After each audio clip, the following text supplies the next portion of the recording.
be speaking about our experiences with clients and how can we say the clients that we've learned from, the great experiences that we've had, some of the maybe not so savoury experiences that we've had, and maybe we'll talk through how we've kind of approached different situations in different ways.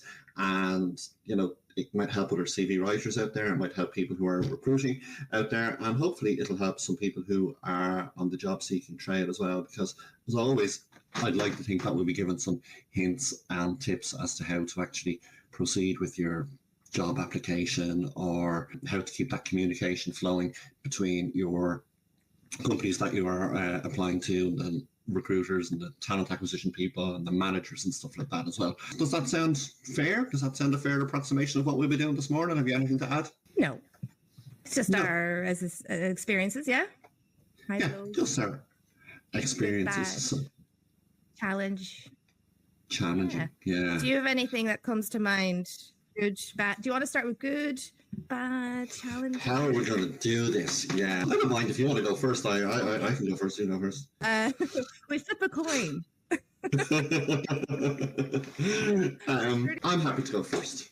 Okay, go on. Yeah. No, I'm going to go first. I suppose in the first week, we spoke a little bit about introducing ourselves and how we became CV writers and why we decided, I suppose, to stick with it. And obviously, you know, we were still in the early days of jobtalkjava, and we hit on a lot that day. A really good story that I'd like to kind of hit on is one of my first clients, a guy. I don't think he'll mind me naming him. I'll just call him Mark. I'll call him by his first name, Mark. And I started, as many people might recall, writing CVs as a kind of a side project during the pandemic. I had left Guinness after a long number of years where I had ran a lot of recruitment and a lot of interviewing, seen thousands upon thousands of CVs in my life. And I'd been in hospitality for so long, and there wasn't an awful lot of hospitality work going around in the aftermath of the pandemic. As a lot of people might know, and I have referred to this a good bit on LinkedIn, that my main job is that I'm a carer to my two kids. Both of my kids are on the autism spectrum. And there was a few bits and bobs that popped up around the pandemic, and we actually decided between my wife and I that I would perhaps not go back to full-time salaried employment and I would become a carer. That was fine. And CV writing was something that kind of just helped me take over, kept me involved. And I started working for a company based in the UK.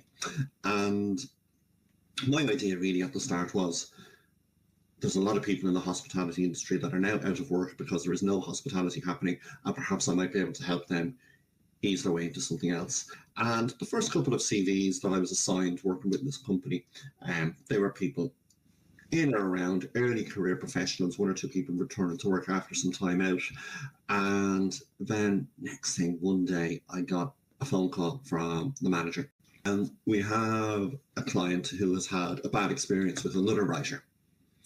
The writer, the client is Irish, but the writer was was Scottish, or certainly from the UK, I think.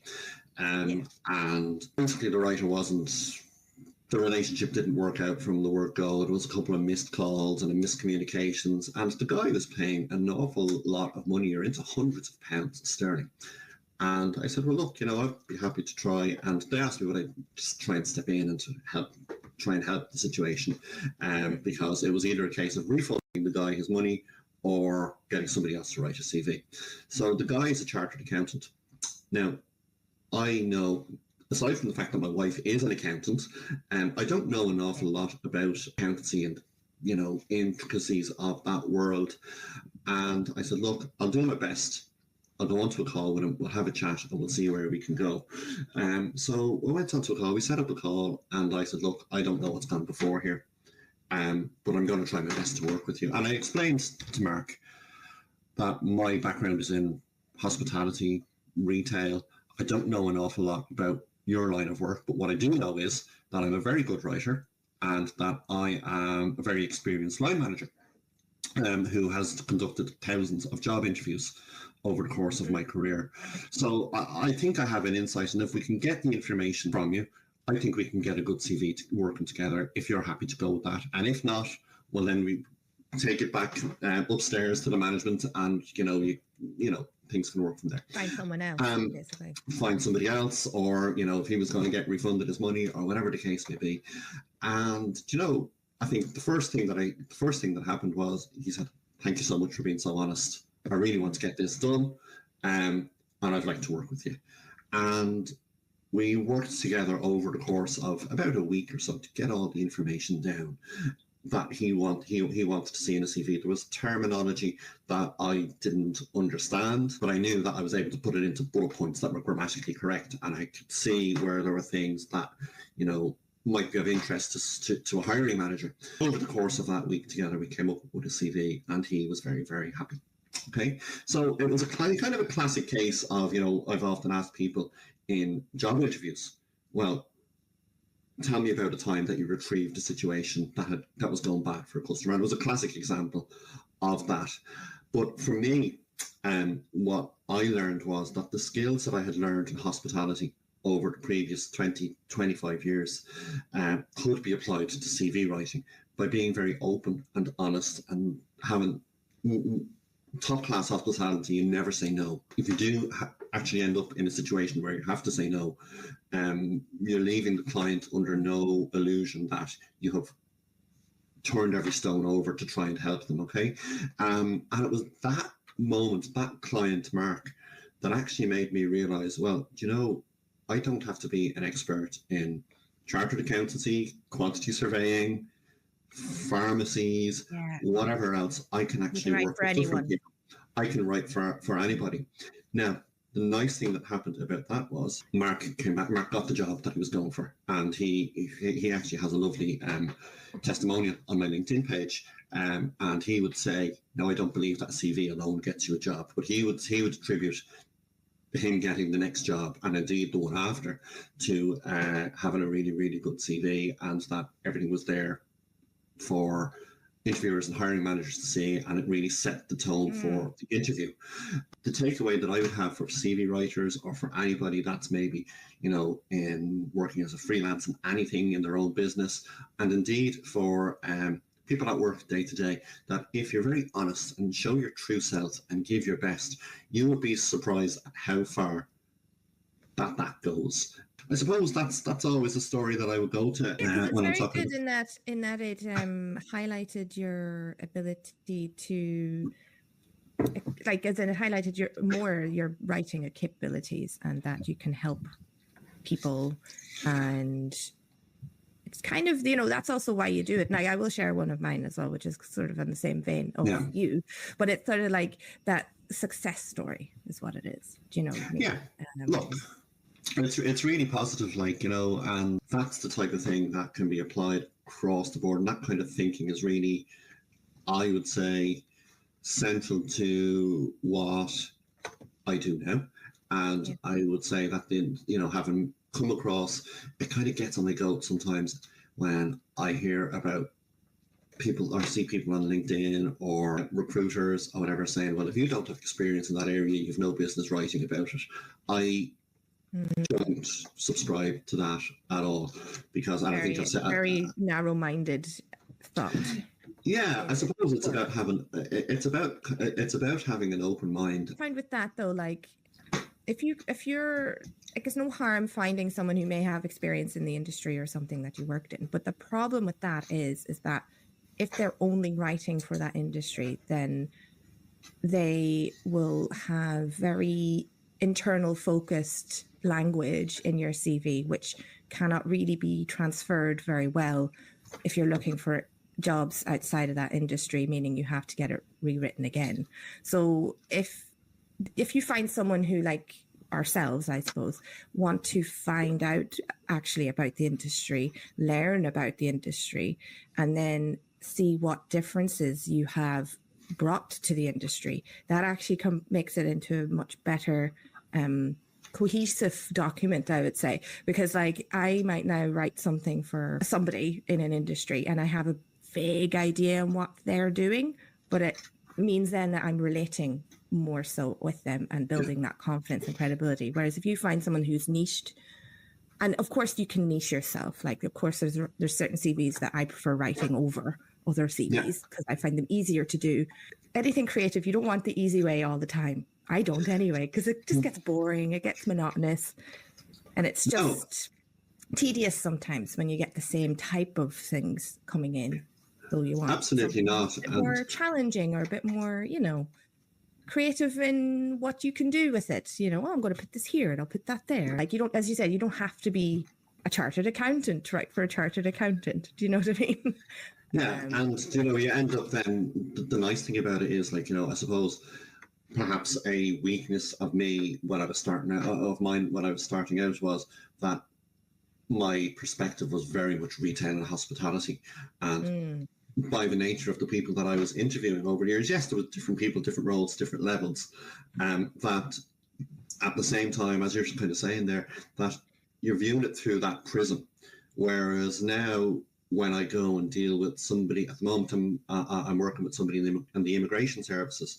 I've worked with HR person, worked with IT people recently, and you're going and you're actually researching all of these different industries, and you can beg, borrow and steal language and concepts from one industry to put into another, into a CV for another industry. And the important thing to remember is very often recruiters who are working, either for, let's say, a recruitment company, or they're working directly with the hiring organization, they may not be specialists in what that organization does. And they are very often the first people that will see your CV. So if you fill it with jargon and lingo that's really industry specific, and acronyms and stuff like that, the person actually might not know what the impact, might not understand the significance of what you're talking about. It might blow the hiring manager away, but the hiring manager has used the recruiter as the first line of defense, we'll say, to try and kind of, screen out the CVs. So it's about writing in a way that's accessible to somebody who might have been, say, he's recruiting for a pharma company today, but last year he might have been recruiting for the hotel. His skill is recruiting. It's not necessarily the actual industry that he is in. And I guess then on that now with I'll share mine. Like I've been doing this for a long time, 8 years or something, so a bit longer. But like that's not to say that it's any different experiences, because you could go years and years and just keep going, just plateauing, and then all of a sudden one person comes to you and you're like, oh. But anyway, this one is a happy one, of course. Nice. And I would say with recruitment agencies, so like if there's someone going into Collins McNicholas, for example, shout out, they maybe need their CV done, the client, then they often refer them to me. And the same then with another recruitment agency down in Cork called Employ Flex. So they approached me actually. So I was like, okay. So nice. I've been involved with a few of their things like webinars and stuff. But this client in particular came through Employ Flex. And so this client, she was out of work for about 20 years because she was raising a family. So she spent time raising the family from, all the way up. I think they were still in school at the time, but they were teenagers. And so they were sort of, she was looking for going back into that permanent workplace environment and all of that. And the challenge that she was facing that she told me was, how do I, because she had experience prior and then she took the time out. How do I, talk about this gap without just putting in the gap? So I actually looked at it a different way. I was like, well, you're a parent. And she's like, yes. And I said, parents often take part in things for their children. So parents associations, they may join the clubs, they may volunteer with coaching, training, whatever it might be. They always do something. And then you also are maintaining your house. And then when I mentioned the house, she's like, oh yeah, I had a personal project. We had an extension, all this stuff. And I was like, throw it in, throw it all in. You know what I mean? Because it's still experience. Like, it doesn't matter if it's, that's how I'm like, throw it in. There's going to be something in there that's valuable. It's not, dismissive, because that's 20 years that you are doing something. Being a parent is still a job. And you would know that, Ger, isn't that right? Like, being a parent is a job in itself. For a long time, my headline on LinkedIn was full time parent, part-time CV writer. So and that pretty much holds true, But no, it is true. So I was trying to draw in on that type of thing, and then I found out she was a treasurer, let's say, with the GAA club, and there's a lot of stuff, and it's all about. With CVs, it is about how you lay it out on a page as well. And so she was looking, she was a buyer. So she was looking for that type of environment again. And what I did was I moved that, we did go through that, of course, but I moved that experience right to the top of the page. So that is, then when they look at it, that's what they'll see. And then obviously all the other stuff. So there's no gaps. There's actually no gaps, because after we talked about what she did as being the full-time parent, sure, it was laid up properly. You know what I mean? It was all fine. And yes, she got the interview, she got the job. And I think she came back to me then after that as well, to update it, which is nice, so it's updating it with an actual experience that she gained from the CV. It was very nice, because in all fairness, it was very much an analytical approach that time, where can we find information, what type of, and that's sort of the skill set that CV writer, and as you were saying at the start, that CV writers should have, is finding ways of getting information without, prying too much. I suppose what I would say to you there as well is that sometimes we decide to approach the CV, and they think about chronology, and they think about, well, hold on, it has to be, sometimes I've seen CVs that started, decades ago, and the first thing they did is the first thing on the page, which is the way to do it. Please don't do that.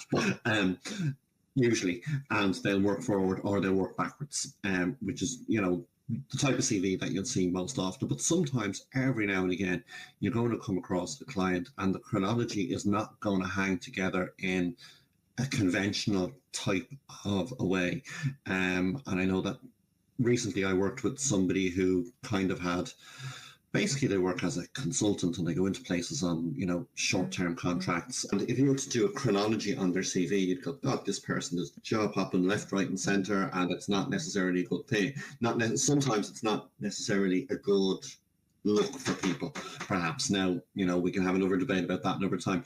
But it was about really kind of pulling together it was how you described what they did and putting it in under headings. So the person had done a certain amount of work on strategy, but it was about putting a certain amount of material together on strategy and strategic roles that they had done.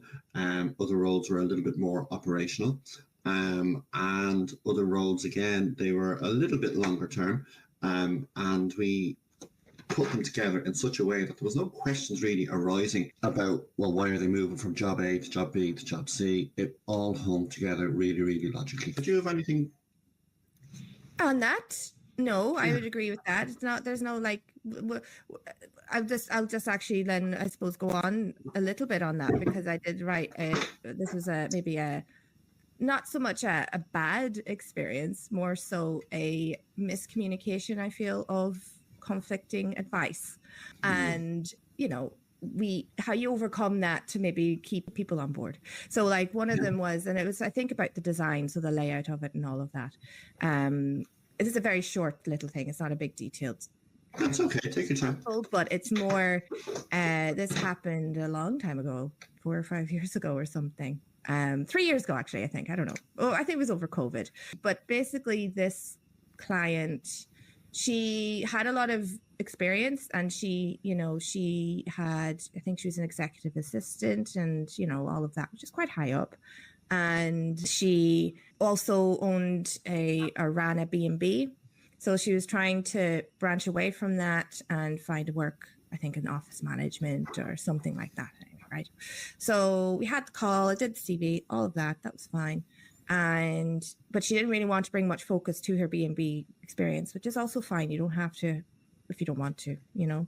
And yeah, sent the drafts, all of that. And then she comes back with this massive email written back to me.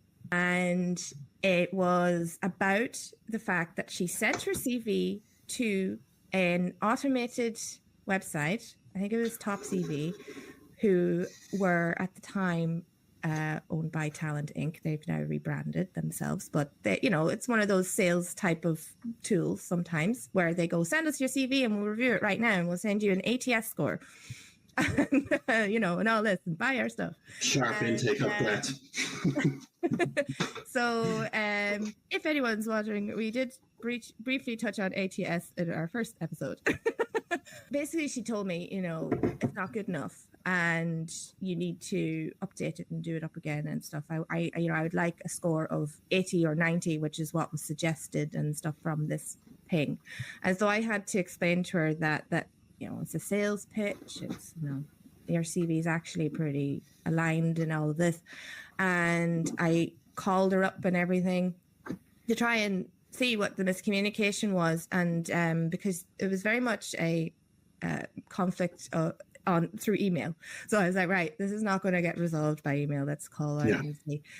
And we had a chat, and then she was still a little bit unsure, but I think it was more she was unsure of the process and everything rather than documents itself. So I agreed to kind of tweak it and change it and, you know, highlight certain elements a bit more or draw it out. And I also asked, look, if there's anything else you want to add, please send it to me because I can't really know where you're coming from at the same time. And she seemed, after that, it was, you know, so after that, she seemed all right. But it's very much on this one, I did mention about the advice that you take. You don't have to take the advice. It's more guidelines, and because everyone's going to have different opinions on, for example, you're saying the chronological thing or layouts of the CV or things like that. It's more, everyone's going to have different viewpoints, but it's a matter of, okay, chopping and changing depending on what you like the most or the best or whatever it is. So can I ask, when she went away with her CV and loaded it up into this site, did she load up a job description that she was measuring the CV against? I don't know how, I've never actually used one of them. I don't know what she did. I think she, you know, it may have prompted, you know, what type of job you're going for or something. I don't know. Yeah. I have, you know, it's funny enough, it was one of the stories that I was thinking about today, and I'm not going to share it in full, but one of the things that I was thinking about was, again, fairly early on in my CV writing days, and somebody had gone away and they'd actually taken a draft of a CV that I'd written. It wasn't a fully signed off version, and loaded it up into one of these sites, and they came back with a score of, you know, 42 out of 100 or whatever the case it was low. And I was like kind of still maybe a bit naive and whatever else I'm going to do my note a little bit on this. And then I, you know, started to talk to people who knew a little bit more about it than I did. And I started to do my own research. And I suppose the first, you know, as you say, you know, these things are often, there is some merit sometimes in them. But the first thing, like, you know, is that an ATS score like that, you can only really kind of measure against the job description that's been loaded up into the system anyway. So how does your CV measure on this side, measure up against the job? You know, and very often the scores are going to come out low because, you know, they're trying to sell you something. Now, you know, to be honest with you, I've kind of occasionally, when I've been writing for somebody, I have used those sites just to kind of double check and see if there's anything I could tighten up, but it's almost useless unless you've got a very specific job description. So that would be the big thing that I would say to anybody that might be looking at this and thinking, haha, here's a way to check up on how effective my CV is. Do you have any kind of like a challenging or a ugly or bad I think experience? I'm, you know, I suppose a challenging experience for me would be, we all have friends, okay, and we all have people that we've worked with perhaps in the past. Have you ever had a situation where you've got a friend or a previous colleague or somebody like that come to you and want them to write their CV, and perhaps a family, you know, and perhaps there's a bit of an expectation that there won't be a charge, or it'll be a mates rates thing, or perhaps they might not act in a way that they would act if it was somebody who they didn't know, shall we say. Have you had that situation before? Yeah. So I suppose, again, when I started out writing CVs, and I see it a little bit, chancers, yes, shall we say. Okay, and this is, I don't want to go and kind of, for anybody looking back on this and to be throwing people under the bus and to be saying, God, I'm never going to talk to you again, or any of that kind of stuff, But I suppose sometimes, and this is again, one of the first bits of advice that I got from somebody when I decided I was going to do some freelance writing was just, be very clear with people, Ger, about the fact that this is a commercial operation at the end of the day, because people will come along and they'll expect you, or there may be an expectation that, you'll kind of provide your time and effort and whatever else for not what you would charge everybody else. And to a point, that's great, because these are the people who will actually be going out and you'll be using, they'll be spreading the word about your services, and in the long run, you're going to get people back and stuff like that, okay? I would have, again, it's probably my nature, my hospitality background or whatever else. There's been people that have contacted me over the years who might not necessarily be close friends, but will say acquaintances, friends of friends and stuff like that. And I will go on and I'll go on to a call with them or meet them, and I'll spend, a certain amount of time with them. And there's one or two in particular where I kind of spent a lot of time talking them through, well, this would be the approach I would take. These are the resources I would use. And I would have said, actually, do you know what? If you want to use my services, this is what it's going to cost, Every business will have kind of a concession rate for, somebody who, they're who they might feel deserves it and stuff like that. Returning and all that. Who's returning and all of that kind of thing, and there's one or two instances of people who suddenly, maybe I might have heard for years, and then they'd come along and I've given time, resources, advice. I'm happy to do so. And they're also, very free to go another way if they wanted to, by the way. But as soon as that call finished, I haven't heard from them from that day to this. And again, this goes back to the thing that I posted on LinkedIn or whatever else. Anybody is free to kind of take a look at a service and have somebody talk them through it. I can go down to the local electrical store and look at a washing machine and talk to the salesperson or whatever else, But, if you're not going to go with that service, especially if somebody is in our kind of type of line of work where it's freelance, it's job to job, and you've relied on that relationship in the first place to kind of put you in front of somebody like myself or yourself or whatever. But, I do think, go back to them and say, I'm not going to go on this occasion. If that's all right. And I'll always be fine with that. That's grand. People are kind of, I didn't even know such a thing. There was such a thing as CV writers about 4 or 5 years ago, so, I know how naive am I. And yeah. The problem necessarily might be more my problem and how I conduct myself. But also I kind of do think, well, you know what, if you're dealing with somebody in life, in work, you're obliged to be honourable. And that would be my thing, and I would be very much more upfront now with people about, well, you know what, there's about maybe 3-4 people that I would kind of consider that would be within that kind of circle of, I'll sort you out, I'll do you a favour. But after that, it's a case-by-case basis, and it's really about communication, and it's about managing your business, so I don't know if this is necessarily about CV writing. Also, but no, I think, well, it is. It's kind of the start of the process is the process. But I think also knowing your worth. Yeah. Now, when I guess from when we're a bit more wise, I would say, from when we started to now.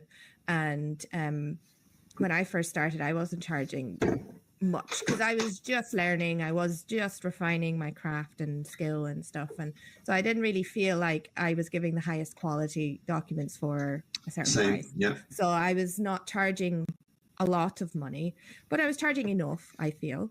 And now I'm there going, this is the price, because you're not just getting the documents, you're getting the skill set, you're getting, you're getting a lot, the time. It also includes the time. I think people need to understand that a service has time included in the price as well.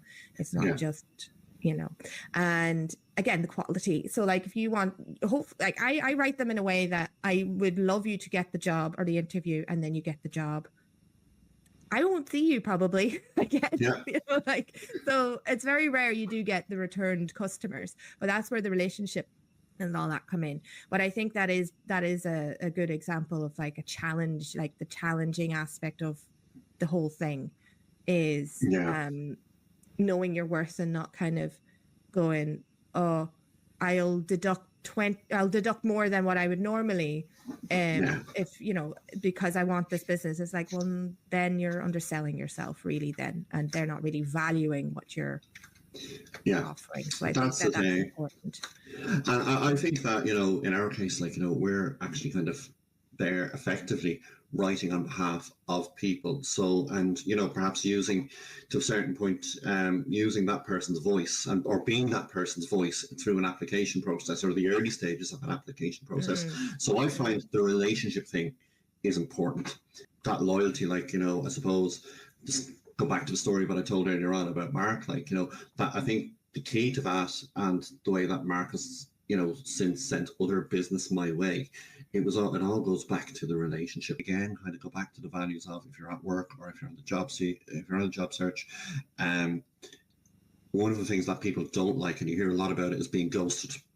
And sometimes it can't be avoided, but have a think about, well, you know what, if it can be avoided, if it's simple, sorry, I'm not going to proceed with your services at this time, or I'm not going to go forward with this application at this time, surely that's a little bit better and a little bit more, again, I'll go back to say, honourable than just disappearing off into the wind.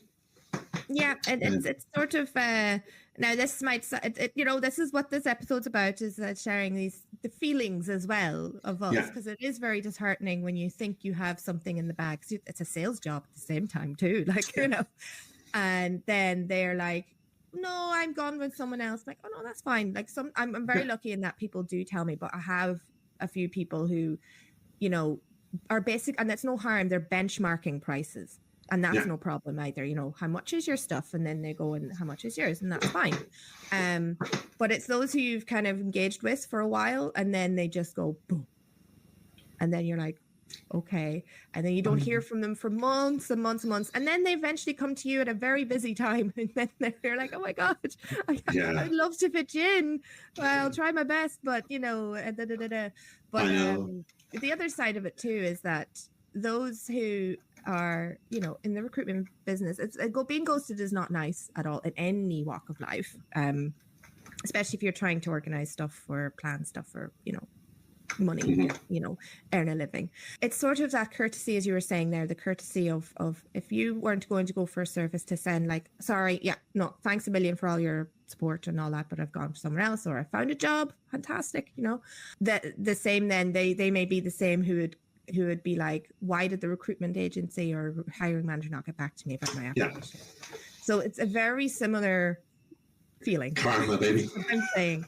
So I'm not saying everyone's like that, but I'm just saying, and it's very hard to reply to every email, but if you do get a job, or if you don't, and someone's messaged you, because I have sent those kind of emails there a few days ago where I was like, are you still continuing with the process? Just curious.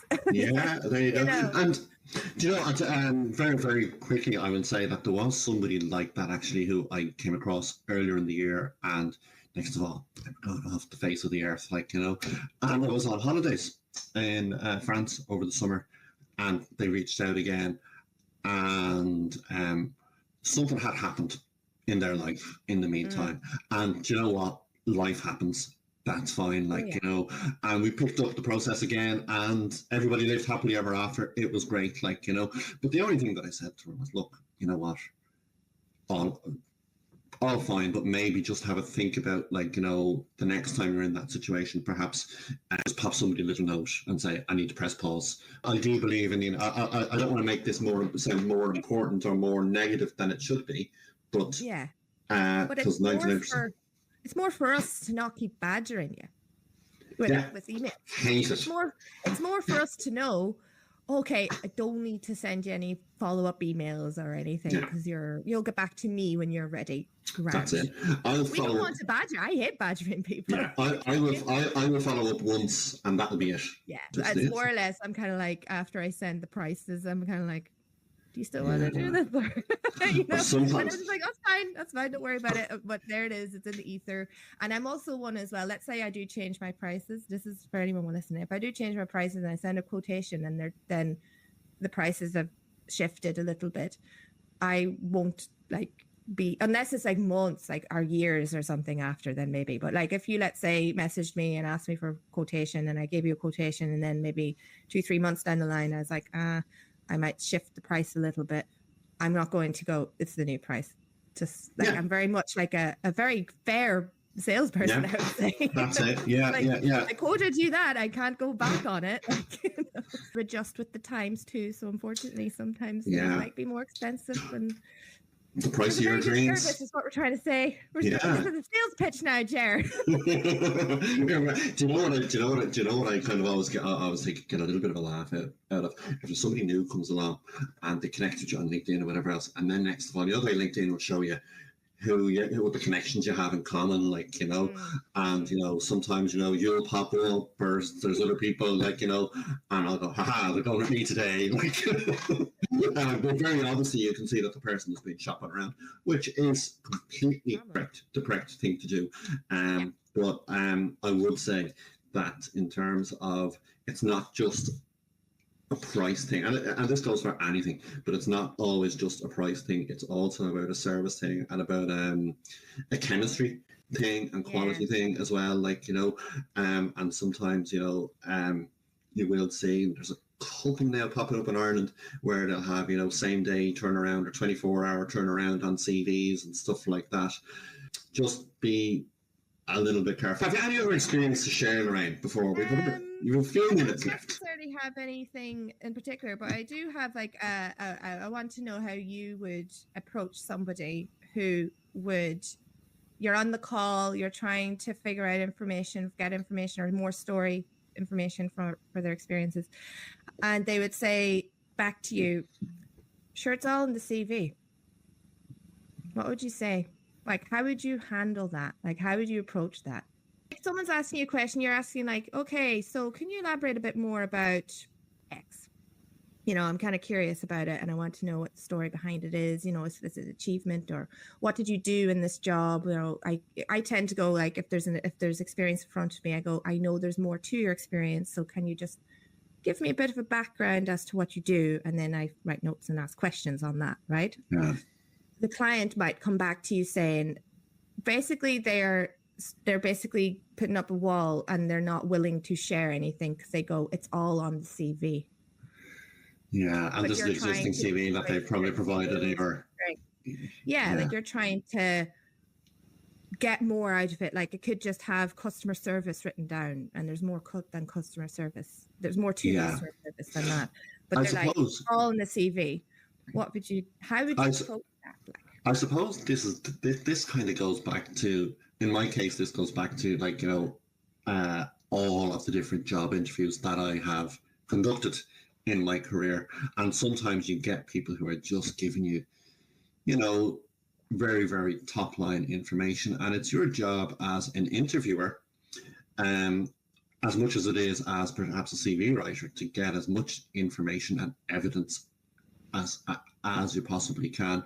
And then it's a little bit about it's about chipping away and maybe having a set of, you have your top line question, you'll have then questions underneath that. So that might be, I suppose, break down, you're speaking about customer service. What does great customer service look like to you? Or they have customer service on their CV. Well, then it's what, can you tell me about a time that you gave or received customer service. So get them into storytelling mode as quickly or as best you can. And, Yeah. you know, the power of silence is so underrated. But on that though, and this has happened to me, and I know I do exactly that. On that though, you ask, you know, okay, so because you're trying to write this, so tell me about the time, and they go, but it's on the CV. How do you approach that? Because that has happened to me more than once, but it's sort of like that whole thing. I'm there going, all right, and my head is actually going, okay. And silence to me on a consult is very difficult for me because I'm feeling that there's like we're losing the relationship now, you know, the credibility, all of that. So what if they then continue to say, sure, it's all in the CV, and they may have something written down years ago, but they don't really want to talk to you about it. So how, like, like, as in, would you be able to continue that call, or would you have to go, okay, I feel like we need to pause, and you know, like, I would try to continue the call as best I can, as best I could. It might be a case, you know, and sometimes you've got to drop your guard and say, look, I'm asking you this question for this reason, and I need to hear words come out of your mouth, and be very, very honest with somebody. And say, look, you know, at the end of the day, this is in your best interests. And the context, I see it on your CV in the context, but the context and how we might frame it might end up a little bit different on the CV that we're writing now. And perhaps there's something in there. If you tell me that story, there might be something in there that, you know, you haven't considered before. And so it's a little bit of carrot and stick. Yeah, that's exactly what I would say. Because there's always something more. But then again, this is the thing. Yeah, they're basically constantly like that. Are you torturing me? And so, to be honest, the only way in my head to deal with it is to just keep going on. So I always ask before moving on to experience, is there anything else to add? Is there anything else to add? And I know it can be very annoying, but actually when the cogs are moving, people will go, oh, actually I want to highlight this, or I want to talk about this. But in this instance, it was much more like, so I would have to kind of go, right, so one of the things I did then was, well, what would your leadership approach be? And then it sort of helped with getting information out. And then I'd go, so is that important to you? You know, whatever the, you know, information to, like, that is, you know, that is very important to me. But it's kind of very difficult to then go and leave a consult and just, now, this is the magic of CV writers, the good ones that take the time and effort in, is to, and this is where the client experience is important for me anyway, is we can look beyond what's written on the page. So even if we don't have any notes, we can still write something. You know what I mean? We don't always need a consultation to create a different version of what's there. It just helps to add more of that background context. Absolutely. More so than anything. That's what the consultations are for. But I just thought I'd ask, because that has happened to me. And it's just no problem, and it'd be very similar approaches, but it's just no harm in seeing how you would as well, because some people would just hang up the call early. Like, I looked at the clock and it was 15 minutes gone by, and I'm there going, I can't end it now. There's still something else there. Like, and I went to about 40 minutes, which I feel was longer than they would have wanted. But an hour consult is, you know, the max. Sometimes it goes over, if I'm honest, because I let clients speak or talk, because that's important. But I just thought I'd ask, because sometimes that wall is there and you're here like chipping at it, trying to that's the thing. And like, and often I will give people a questionnaire to go away with before I'd have